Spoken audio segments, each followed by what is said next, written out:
حضرت عمر فاروق رضی اللہ تعالی عنہ نے 22 لاکھ مربع میل کے اوپر آپ نے حکومت کی۔ حکومتیں چنگیز نے بھی کی، حکومت محمود غزنوی نے بھی کی، حکومت سکندر بن تیمور نے بھی کی، کافی علاقے فتح کیے، مگر آج تک کوئی ایسا حکمران نہیں دیکھا کہ ایک طرف وہ بہت بڑی حکومت کی کرسی کے اوپر بیٹھا ہو مگر رات کو وہ اللہ کے گھر میں سجدہ کرتا ہوا نظر آئے۔ ایک طرف وہ حکومت کی کرسی کے اوپر بیٹھا ہو، دوسری طرف وہ گھروں میں مشکیزوں میں پانی بھرتا ہوا نظر آئے۔ ایک طرف وہ حکومت کی کرسی کے اوپر بیٹھا ہو اور دوسری طرف اپنے کندھوں کے اوپر آٹے کی بوریاں لاتا ہوا نظر آئے۔ ایک طرف وہ حکومت کی کرسی کے اوپر بیٹھا ہو، دوسری طرف وہ کیکر کے درخت کے نیچے سوتا ہوا نظر آئے۔ ایک طرف وہ حکومت کی کرسی کے اوپر بیٹھا ہو، دوسری طرف غلامی مصطفیٰ کرتا ہوا نظر آئے۔ ایک طرف وہ حکومت کی کرسی پہ بیٹھا ہو، دوسری وہ حسنین کریمین کے ساتھ پیار کرتا ہوا نظر آئے۔ دوستو یہ چیزیں نظر نہیں آ رہی۔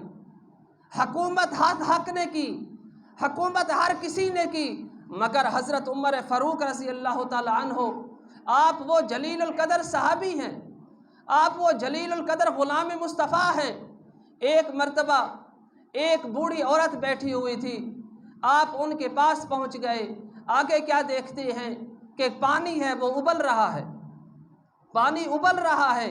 حضرت عمر فاروق رضی اللہ تعالیٰ عنہ نے پوچھا، اے اماں جان مجھے یہ بتاؤ کہ یہ پانی کیوں بوائل ہو رہا ہے؟ اس نے کہا کہ میرے گھر کے اندر فاقہ ہے، میرے گھر کے اندر کوئی چیز نہیں ہے، مگر میں اللہ سے فریاد کروں گی، قیامت والے دن میرے اور عمر کے درمیان اللہ فیصلہ کرے گا۔ کیونکہ عمر اس وقت ہمارا حکمران ہے۔ تو حضرت عمر فاروق رضی اللہ تعالیٰ عنہ خود تھے۔ آپ نے جب اس بوڑھی عورت سے کہا، آپ نے کہا کہ اے بوڑھی عورت، حضرت عمر فاروق کو کیا پتا کہ آپ کے گھر میں فاقہ ہو رہا ہے، آپ کے گھر میں پانی ابل رہا ہے، آپ کے بچے رو رہے ہیں؟ اس عورت نے جواب دیا، اگر عمر کو میرا پتہ نہیں تو پھر عمر کو ہمارے اوپر حکومت کرنے کا بھی کوئی حق نہیں۔ وہ حکمران ہی کیسا جس کو اپنی رعایا کا پتہ نہ ہو، جس کو اپنے غریبوں کا پتہ نہ ہو، جس کو اپنے مسکینوں کا پتہ نہ ہو، جس کو روتی ہوئی آنکھوں کا پتہ نہ ہو، جن کو دوڑے پڑ رہے ہوں ان کا پتہ نہ ہو۔ حضرت عمر فاروق رضی اللہ تعالیٰ عنہ نے جب یہ سنا کہ قیامت والے دن میرے اور عمر کے درمیان اللہ فیصلہ کرے گا، حضرت عمر فاروق رضی اللہ تعالیٰ عنہ اٹھے، آپ کو پر لگ گئے، آپ گھر گئے، وہاں سے آپ نے آٹا لیا، وہاں سے آپ نے پنیر لی، وہاں سے آپ نے شہد لی۔ جب ساری چیزیں اٹھا لی اور وہاں پہ آپ نے حلوہ تیار کیا، جب حلوہ اٹھا کے جانے لگے، آپ کا ایک غلام تھا جس کا نام اسلم تھا، اس نے کہا کہ حضور میں یہ وزن اٹھاتا ہوں حلوے کا۔ حضرت عمر فاروق فرمانے لگے، کیا تو قیامت والے دن میرا بوجھ کیا تو اٹھائے گا؟ جب آپ وہاں سے روانہ ہوئے، اس بوڑھی عورت کے پاس پہنچے، فرمایا یہ حلوہ لے لو، اپنے بچوں کو کھلاؤ۔ وہ بوڑھی عورت ہنسنے لگی، مسکرانے لگی، فرماتی ہیں کاش جو ہمارا حکمران ہے وہ آپ جیسا ہوتا۔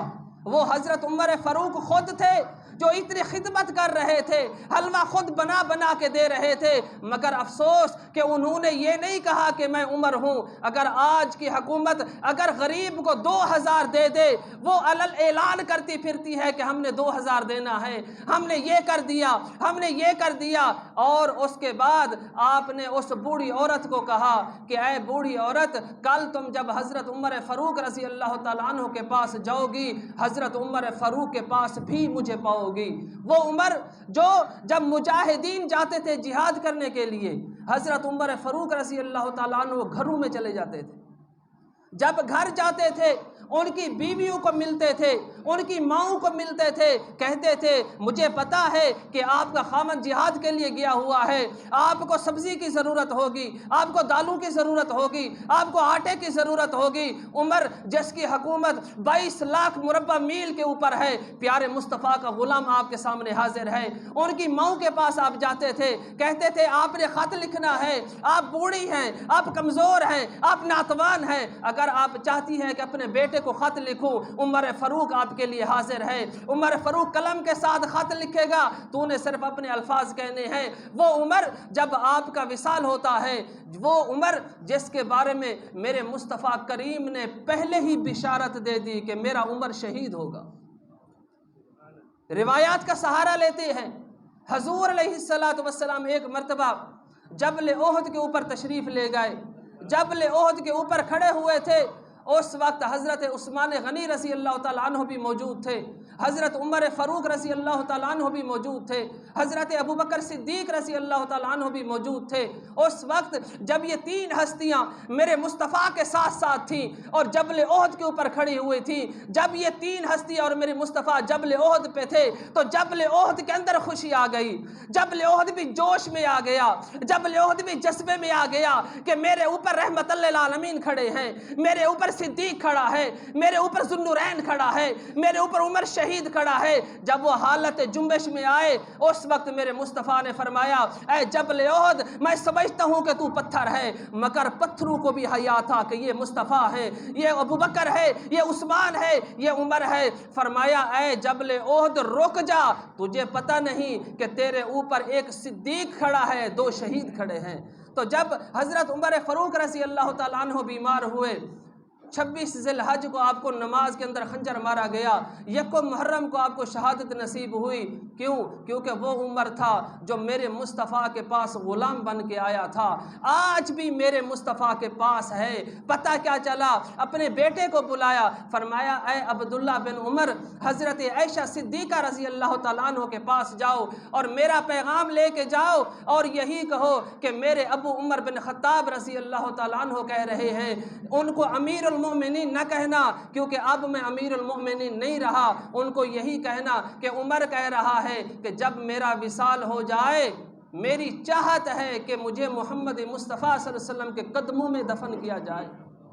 جب حضرت عبداللہ بن عمر رضی اللہ تعالیٰ عنہ حضرت عائشہ صدیقہ رضی اللہ تعالیٰ عنہ کے پاس تشریف لے گئے، حضرت عائشہ صدیقہ رضی اللہ تعالیٰ عنہ حضرت عمر فاروق رضی اللہ تعالیٰ عنہ کو، کیونکہ 3 دن سے خنجر لگا ہوا تھا اور آپ اپنے گھر میں بیٹھی رو رہی تھی، جب حضرت عبداللہ بن عمر رضی اللہ تعالیٰ عنہ وہاں پہنچے، عرض کی، اماں عائشہ، میرے ابا کہتے ہیں کہ اگر مجھے اجازت ہو تو میں حضور کے قدموں میں ہی دفن کیوں نہ ہو جاؤں؟ تو جب حضرت عائشہ صدیقہ رضی اللہ تعالیٰ عنہ نے یہ سنا، آپ فرماتی ہیں، اے عبداللہ بن عمر، جا کے اپنے باپ کو خوشخبری دے دو کہ یہ جو جگہ تھی میں نے اپنے لیے منتخب کی ہوئی تھی، مگر آج حضرت عمر فاروق رضی اللہ تعالیٰ عنہ اس قابل ہیں، میں اس کو اجازت دیتی ہوں۔ آپ نے فرمایا، ٹھیک ہے، لیکن اس وقت ہو سکتا ہے کہ میں امیر المومنین ہوں، ہو سکتا ہے کہ میری شان میں انہوں نے یہ الفاظ کہے ہوں، ایک مرتبہ پھر جانا جب میرا وصال ہو جائے۔ جب حضرت عمر فاروق رضی اللہ تعالیٰ عنہ کا وصال ہوا، آپ نے فرمایا کہ جب میرا وصال ہو جائے مجھے لے جانا اور حضور علیہ السلام کے دروازے کے سامنے رکھ دینا، اس وقت جا کے پھر اماں عائشہ رضی اللہ تعالیٰ عنہ سے پوچھنا کہ مجھے اجازت ہے۔ آپ پھر گئے، اس سے پہلے جب حضرت عمر فاروق رضی اللہ تعالیٰ عنہ مسجد نبوی کے اندر رو رہے تھے، حضرت علی رضی اللہ تعالیٰ عنہ تشریف لے گئے، فرمایا، عمر کیوں رو رہے ہو؟ کیا تم موت سے ڈر گئے ہو؟ حضرت عمر فاروق رضی اللہ تعالیٰ عنہ نے فرمایا، اے علی، میں موت سے نہیں ڈرا، مجھے دعا کرو اللہ پاک معاف کر دے وہ عمر جس کو جنت کی خوشخبری میرے مصطفیٰ نے دی تھی۔ فرمایا کہ اگر اللہ پاک مجھے معاف کر دے ٹھیک ہے، اگر اللہ پاک نے مجھے معاف نہ کیا تو میں ہلاک ہو جاؤں گا۔ جب آپ کا وصال ہوا، حضرت عبداللہ بن عمر رضی اللہ تعالیٰ عنہ گئے، اس وقت حضرت علی رضی اللہ تعالیٰ عنہ نے فرمایا، اے عمر، آپ کی جنت کی خوشخبری میں نے مصطفیٰ سے سنی تھی، میرے مصطفیٰ ہر وقت یہی کہتے تھے کہ ابو بکر بھی جنتی ہے، عمر بھی جنتی ہے، عثمان بھی جنتی ہے، علی بھی جنتی ہے، طلحہ بھی جنتی ہے، زبیر بھی جنتی ہے، سعد بن ابی وقاص بھی جنتی ہے، عبد الرحمن بن عوف بھی جنتی ہے، زبیر بھی جنتی ہے، سارے جنتی ہیں۔ پتہ کیا چلا کہ جب حضور علیہ السلام کے اس غلام کو دفن کیا جانے لگا، اس وقت حضرت علی رضی اللہ تعالیٰ عنہ فرمانے لگے ہاں مجھے پہلے ہی پتا تھا کہ حضرت عمر فاروق رضی اللہ تعالیٰ عنہ کو حضور کے قدموں میں دفن کیا جائے گا۔ پوچھا گیا کہ آپ کو علی کیسے پتا تھا؟ آپ نے فرمایا میں نے زندگی میں کئی بار حضور علیہ السلام کو تکرار کے ساتھ یہ بات کرتے ہوئے سنا ہے کہ جب بھی میرے مصطفیٰ بات کرتے تھے یہی فرماتے تھے میرا ابو بکر میرا عمر، میرا ابو بکر میرا عمر، میرا ابو بکر میرا عمر۔